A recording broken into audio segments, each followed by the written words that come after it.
Shalom saudara-saudariku yang terkasih dalam Tuhan kita Yesus Kristus. Pada sore hari ini, aku merasakan suatu keresahan yang luar biasa. Keresahan yang biasanya tidak aku rasakan, suatu keresahan tentang Injil sebenarnya. Ya, awalnya aku tidak menyadari apakah keresahan yang aku alami ini, apakah ini keresahan tentang satu hal yang lain. Aku berpikir awalnya karena keresahan karena ya memang ada suatu hal, tapi aku tidak mengetahui. Dan aku berdoa, aku bertanya kepada Tuhan, Tuhan apakah alasan keresahan ini?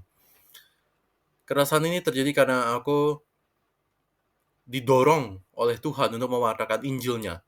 Injil Tuhan kita Yesus Kristus yang telah dijaga secara setia oleh gereja Katolik yang berkedudukan di Roma.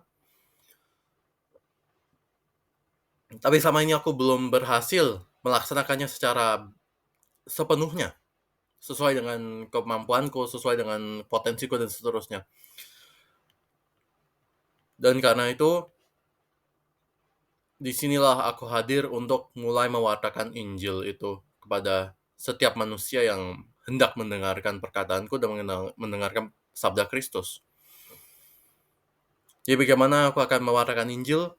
Karena ini adalah media audiovisual, aku akan lebih banyak berbicara dengan perkataanku sendiri, membagikan pengalamanku sendiri tentang Injil, dan terutama adalah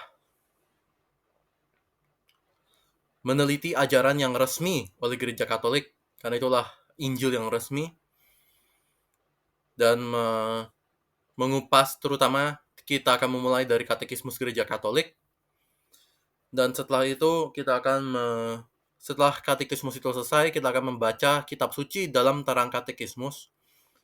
Dan kalau misalnya dua sumber utama itu sudah selesai, aku hendak menjelaskan, mempelajari dan membagikan juga pembelajaranku tentang dokumen-dokumen gereja yang lainnya, entah dari awal sampai akhir atau bagaimanapun nanti Roh Kudus akan membimbingku. Selama ini aku memang menahan diri dari berbicara banyak tentang keagamaan, tentang teologi gitu dalam media YouTube terutama. Itu adalah salah satu hal yang aku hindari.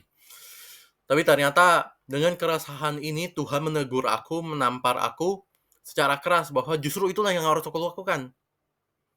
Justru itu yang harus aku utamakan dalam hidup ini. Itu mewartakan Injil Kristus. Karena itu adalah tindakan kasih yang paling tinggi di antara segala tindakan kasih yang lainnya. Tindakan kasih, karya kasih yang terbesar adalah untuk mewartakan Injil secara penuh. Artinya baik secara dalam tindakan kita memberikan kasih kepada orang lain, tapi itu pun tidak cukup. Kita harus mewartakan Kristus secara eksplisit, mewartakan nama Yesus secara eksplisit. Karena dalam suatu dokumen gereja yang mungkin waktu nanti akan aku sampaikan pula, jikalau nama Yesus dan Injilnya dan ajarannya dan segala tindakannya tidak diwartakan, maka tidak ada pewartaan Injil. Dan kalau tidak ada pewartaan Injil, artinya tidak ada keselamatan bagi umat manusia. Begitu. Dan sebagaimana yang telah diperintahkan oleh Kristus, sekarang jelas adanya bahwa dengan aku mewartakan seperti ini, segala keresahan yang aku alami hilang. Kedamaian dan ketenangan tinggal kembali dalam hatiku, karena aku sudah mulai melaksanakan tugas yang diamanatkan, yang dipercayakan oleh Tuhan kita Yesus Kristus kepadaku untuk mewartakan Injilnya. Baik, aku rasa untuk sekarang cukup. Pada kesempatan berikutnya, aku akan mulai membuka katekismus gereja Katolik. Terima kasih. Tuhan memberkati. Amin.